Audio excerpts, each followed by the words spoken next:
Hello, and welcome to the Underpaid Gamers. We are the official podcast of underpaidgamers.com. My name is Tony. I am here. I'm going to be your host today. Justin has decided to go into the sainthood of Pokemon Go. He has sold all his worldly possessions and is traveling across the U.S. on his motorcycle, trying to finally level up his Squirtle to that War Turtle. More on that later. Today we're going to talk about some news. We have news on Rocket League, a Battlefield TV show, some Iron Man news, who the new Iron Man's going to be, and then, of course, Pokemon Go. So let's get right into it.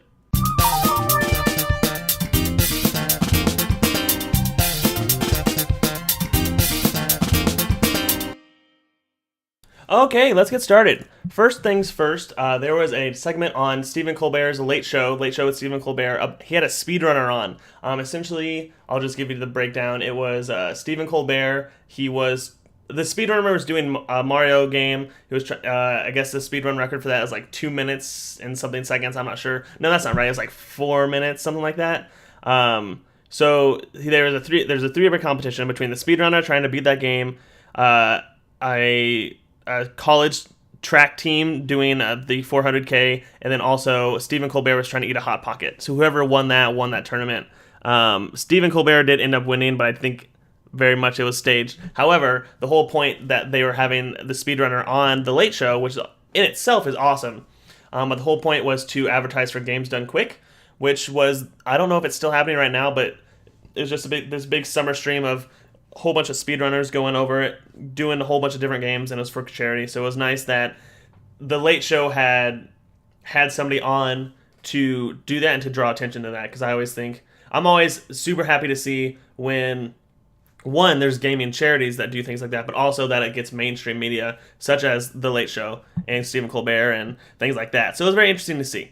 Overwatch, two things of Overwatch news. First, they've announced their new character, Ana, which is Pharah's mother. She is a sniper support, so it looks like with her sniper rifle, she can either heal players or even heal Reinhardt's shield, or she can obviously use that sniper rifle offensively and kill other players. She also has a stun. So there is an announcement trailer, so you can watch that. It shows like her backstory, but it also shows some gameplay, so you can go watch those two things.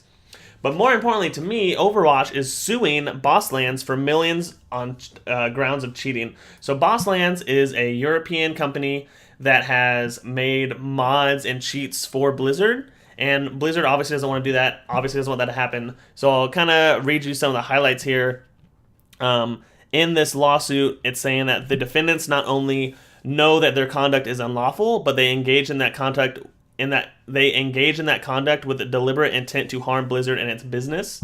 You think, how can making cheats and mods for a game hurt someone's business? They go on later to say that the defendant's sale and distribution of Bossland hacks in the United States has caused Blizzard to lose millions or tens of millions of dollars in revenue and to suffer irreparable damage to its goodwill and reputation, Blizzard said in its complaint.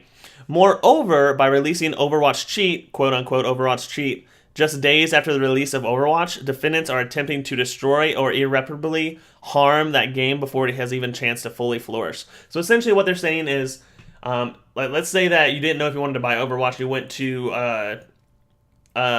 like a Family Video, or if there's a Blockbuster around you somehow, or even a Redbox, you rented Overwatch and like, okay, well, I kind of want to see if this game's any good, I'm going to rent it, and then you get into a whole bunch of cheated lobbies. Now, obviously, you're not going to have fun with those.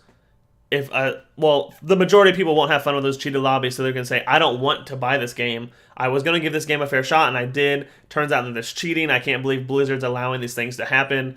I'm not going to play this anymore. So then you, instead of spending the $60 on the Overwatch, you spent like $1.50 on the Redbox. So then you put that back, and that's a more than a $50 difference between Overwatch, their overhead, for Blizzard. So obviously, when they say that they're losing millions of dollars, that's kind of what they're referencing. Blizzard is essentially seeking compensations for its losses. Now, obviously, this Bosslands is not as big as Blizzard. Like, yes, they make cheat packs and mods and everything for these other people, and they make revenue off of that because they sell those, but there's no way that it's going to be able to get like as much money as Blizzard wants. So essentially Blizzard's trying to bankrupt them. But we've all known that Blizzard has been strict on cheaters ever since the inception of Overwatch. Like, if you get caught cheating, you're going to lose your account, and even if you buy a different game or you buy a different pack, you still, if you try to use that same account or even your IP address, it just won't let you play anymore. So the fact that people are trying to make cheat mods for Blizzard, I think it's a good idea that Overwatch and Blizzard is suing Bosslands and they're trying to get them from stop cheating. They're trying to bankrupt them. Some people might think that that's too much, but essentially Blizzard's just looking for compensation because Overwatch sold so well. You're playing with fire is what Bosslands is doing. So we'll see what happens in the future, but that's, I think, the only Overwatch news I know. There's a new Iron Man. There's someone that's going to replace Tony Stark in the comics, and her name is Riri Williams. That's right, it's a she. Essentially, she's like a college-aged black woman, and she has this awesome afro. And as soon as I first saw that afro, I'm like, how is she going to fit that in the Iron Man helmet? Like, Tony Stark has short hair. Obviously, that fits. I just don't know. She has like a huge like 80s like disco afro, and I'm like, that's so sick. Don't know how it's going to fit. But essentially, what they've said is that she's built her own Iron Man suit in her dorm room at MIT. And when she went to MIT, she was only 15 years old. So I assume sometime between like 15 and 17. I'm assuming she went there for 2 years just because she's so bright. She didn't build an engine from scratch like Tony Stark did. She like built the Iron Man suit. So that's her. That's what they're saying. Like, this is her qualifications to be Iron Man. So she knows how all the technology works. So, I mean, you can write however you want. Tony Stark's obviously still going to be around, at least in the comics. But what I'm thinking is maybe they're changing her and making her the Iron Man. I guess you would call her Iron Woman. I'm not sure. But maybe that's to replace Robert Downey Jr. in the movies. If she's as popular as they want her to be, maybe she'll be the replacement. We'll have to see what happens, because obviously Robert Downey Jr.'s not going to be around forever, and he's already talked about how he doesn't want to necessarily do any more movies, even though he made like $400 million off of Age of Ultron. So, and I think he enjoys it, but at the same time, like, now he's labeled as Iron Man, it's very hard for him to get other movies going. So, we'll see what happens. Dragonball Xenoverse 2 has been released, or will be released in the US on October 25th. So if you played the first one and you liked it and you want to play the second one, I remember that I wanted to play it. I couldn't find it anywhere, so it sold pretty well. Xenoverse 2 is coming out on October 25th, so just keep that in mind. They have added some new things. The one I saw was there's now an option to go Super Saiyan 3 with a female Saiyan, so maybe her hair stays the same length. Maybe it gets super, super long. I'm not sure, but just keep that in mind, that if you like the first one, you might want to think about picking up the second one on October 25th. No Man's Sky has officially gone gold, and what that means is they have officially started producing the discs with No Man's Sky on it. Like, when they go gold, that's the first disc that they finally made. That's when they say, that's in the past, that's what they used to say, we are done with this game, it is finished, it is ready to be sold. Now, in this day and age, going gold doesn't mean so much, because you can have those day one updates, you can have all this other stuff. So, but it's in the most basic of terms, going gold just means this game is ready to be sold. Now, whether that means you're going to have a day one update, I don't know. But again, that's releasing in August. So not that too long from now. I know people have been waiting for this game for a long time, but it's coming. I have some thoughts on that, but I don't think it's going to be very good. There you go. Evolve has now gone free to play on PC. While it did that, it has raised the percentage of players by 16,000%. So 16,000% more players are playing this game now that it's free. So that sounds like a lot. And then you look at the actual facts, and it looks like the day before it went free, the peak players was 157. Just 157 playing Evolve, which is not very many people at all. The day after, it jumped to 24,000. So 24,000 is a lot of players, but at the same time, 24,000 is not hardly enough players to get. You still have to wait a long time for a lobby. So Evolve itself did well for that couple days. For this couple days now, it's free. But Evolve is just one of those games where it's not going to. It's going to fall off again. Like, yeah, just because it's free doesn't mean people are going to play it over and over again. It's one of those. I never played it, but from what I saw, it was just like you have one level, and you either be the big monster or you be the people it's chasing and things like that. So while it's kind of a cool concept, just the one game type is really what destroys it. So we'll see. Assassin's Creed movie news. The where's his name? The Ubisoft's European boss Alain Corr said that the movie's intended purpose is to raise awareness for the franchise and not necessarily to make money or be a profitable movie. He says, quote, "We are not going to earn a lot of money from it.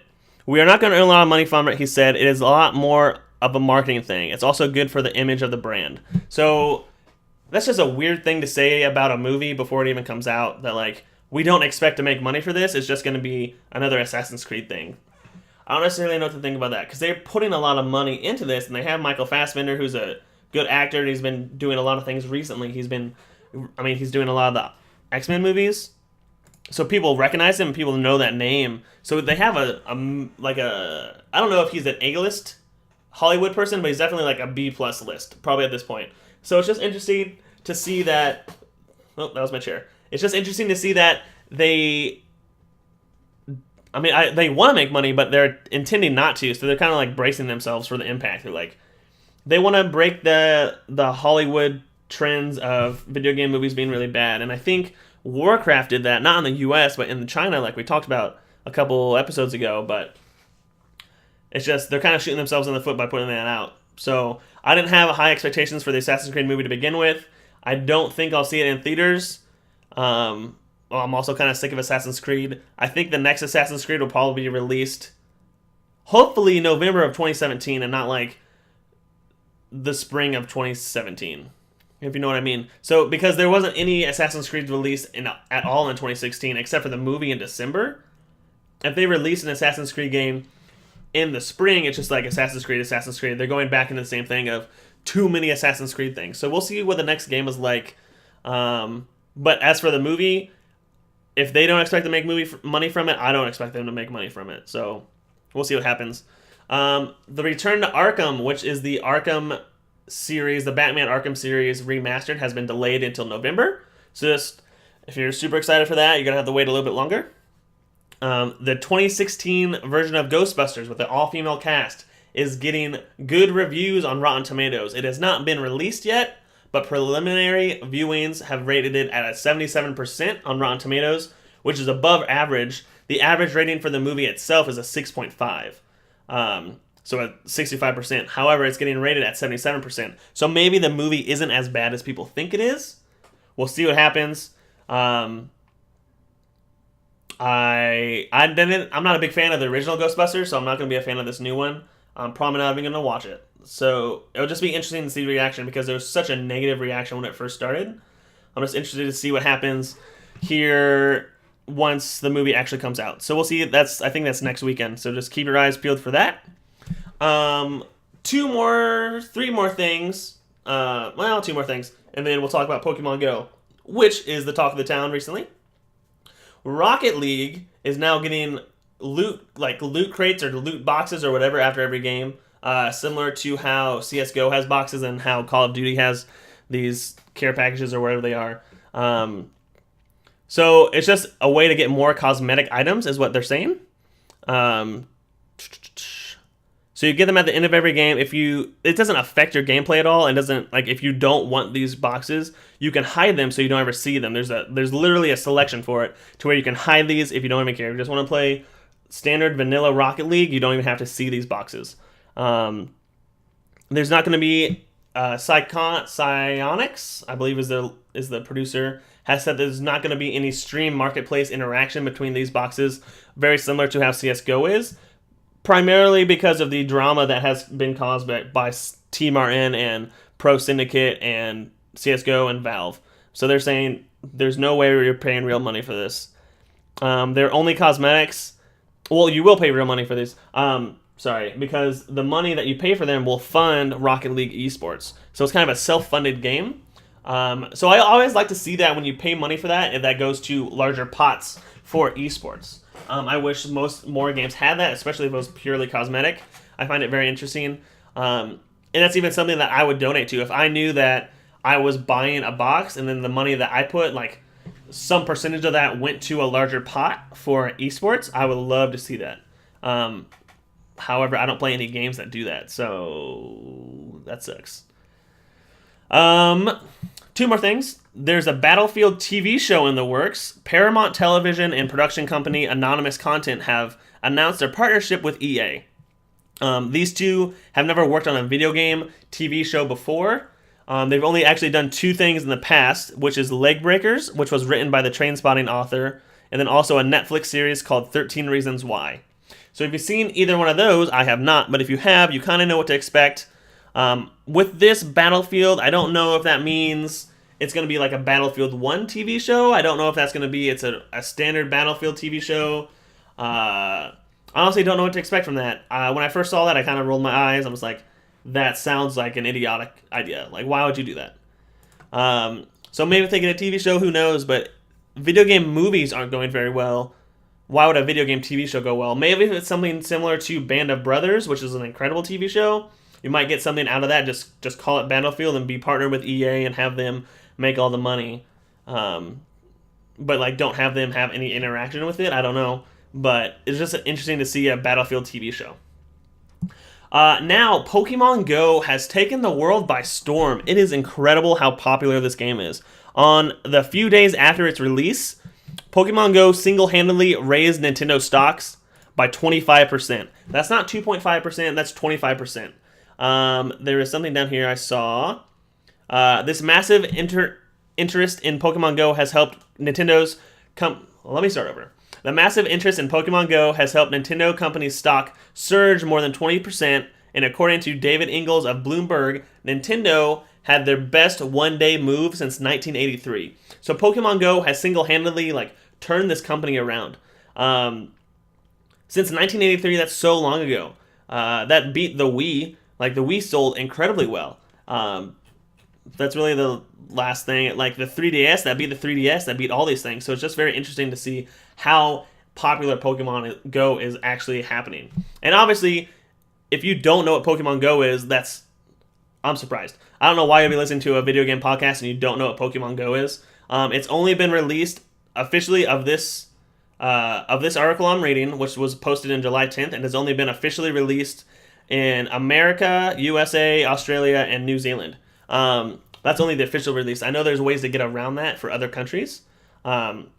But on July 8th, which was 2 days after it's released, it was officially installed on 5% of all Android devices in the US. While 5% doesn't sound very popular, doesn't sound like very much, the day before that, July 7th, which was 1 day after it was released, it was installed on more Android devices than Tinder. So Tinder is incredible. Recently, Pokemon Go has been giving Twitter a run for its money. Of daily active users on Pokemon Go versus Twitter for just Android users, there's about 3.5 daily active users for Twitter. And as of, let's see here, July 8th, Pokemon Go was at 3% daily active users. So it's 0.5% below Twitter. I assume now it's been 2 days later, it's getting higher and higher and higher. I actually saw on Google, you can look at Google Trends to see what trends you can put two trends in and see which one's getting more, which things people are Googling more. And as of yesterday or today, Pokemon Go was Googled more often than porn, more often than pornography. And that's only and Pokemon Go is increasing above that, steadily. Now, obviously, Pokemon Go is eventually, people are gonna miss a day and they're gonna miss going out and do this, and eventually it's going to die off. But the Pokemon Go users, the Pokemon Go creators have said that they are working on trade functionalities, things like that. So what else here? So the usage time for Pokemon Go versus other social media apps. So essentially, if you're on Twitter, if you get a text message, you can read a text message and send a quick text message. That takes 30 seconds max. So the average user for a messaging service on Android takes about 12 minutes, 45 seconds per day. Whereas Snapchat is more 22 minutes and 53 seconds a day. Instagram goes up to 25 minutes. WhatsApp goes up to 30 minutes. Pokemon Go is at 43 minutes and 23 seconds. So if you add together the time you spend texting people and add together the time you spend Snapchatting people, that's still less time than the average person plays Pokemon Go. And that makes so much sense because you have to go out and you have to open up the app.